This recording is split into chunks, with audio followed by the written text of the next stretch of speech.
Hello tribe, in today's video I'm going to be talking about the myth of Turul, or the Hungarian eagle. Some people also believe it to be the Hungarian falcon, but basically there's a lot of mystery and ambiguity behind the actual true origins of the Turul myth. But having said that, what we do know is that it is one of the remaining symbols of prehistoric Hungary, and that the bird symbolizes quite a few things. It symbolizes the birth of Hungary, it symbolizes the lineage of the kings who would come to rule Hungary under what was then believed to be the Aprad line, but would later to be more affiliated with Attila the Hun's line.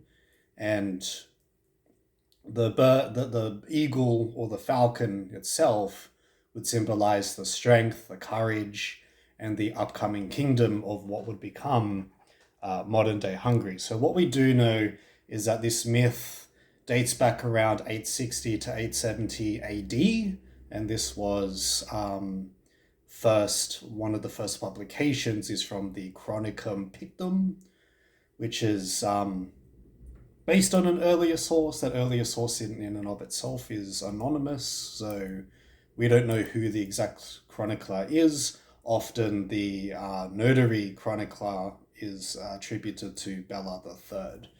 So that's a little bit about the backstory of Turul. But basically, the myth shows us that as much as omens come from nature, and nature speaks to us through things like omens, forces of nature can speak to us through signs, symbols, synchronicities, to show blessings as well. So basically, in this myth, Emese, she is the wife of Ukyek, who was basically the mother of Almos. This was around the time when the Hungarians conquered the trans-Carparth mountains in 860 to 870 AD, and she is basically the wife of the head of one of the 7 Hungarian tribes who were leading the people into the Carpathian basin. And basically, the Turul emerged in her dream above her, and a river would emerge, which would then flow through Emese's her uterus, and would expand from the Trans-Carpath mountains into a foreign land. And very often the dream itself is framed in how the bird, the life giver, I guess the patron animal, or like the patron totem animal of Hungary, if you like, gives birth to a boy, and then this boy would then lead his nation into Lavidia, towards a new prosperous country.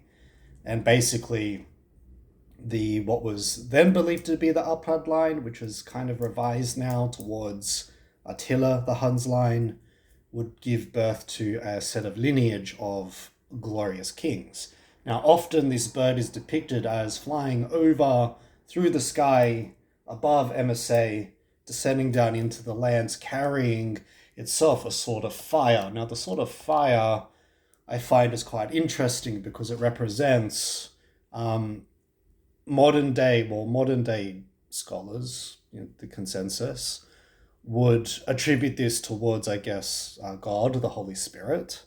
But the flame in and of itself, in the times of pre-Christianity, would symbolize purification and also anointment, a divine anointment from the sky, because Hungary itself has a mixture of Siberian and Mongolian belief systems, with some elements as well carried on from the Turkish tribes like the Pechenegs.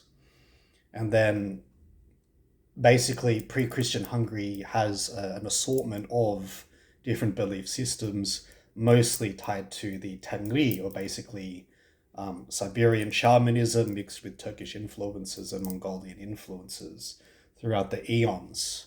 Now, interestingly, in terms of the language, Turul, and I hope I'm trying to pronounce it the best I can. Turul is of Turkish origin, as linguists point out, and it comes from the root word of Togrul or Tugrul, which is basically the gyrafalcon.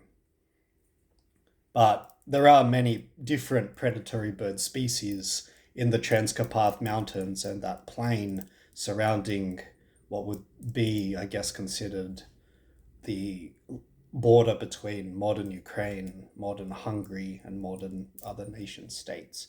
But basically, the bird flew through the sky carrying the sword of flame, ascended above Emese, and then descended down into the land and would give birth to a glorious new nation, which would then be that of Hungary. And as people remember today, they say, through Turul, long live the Hungarians, never let them fall.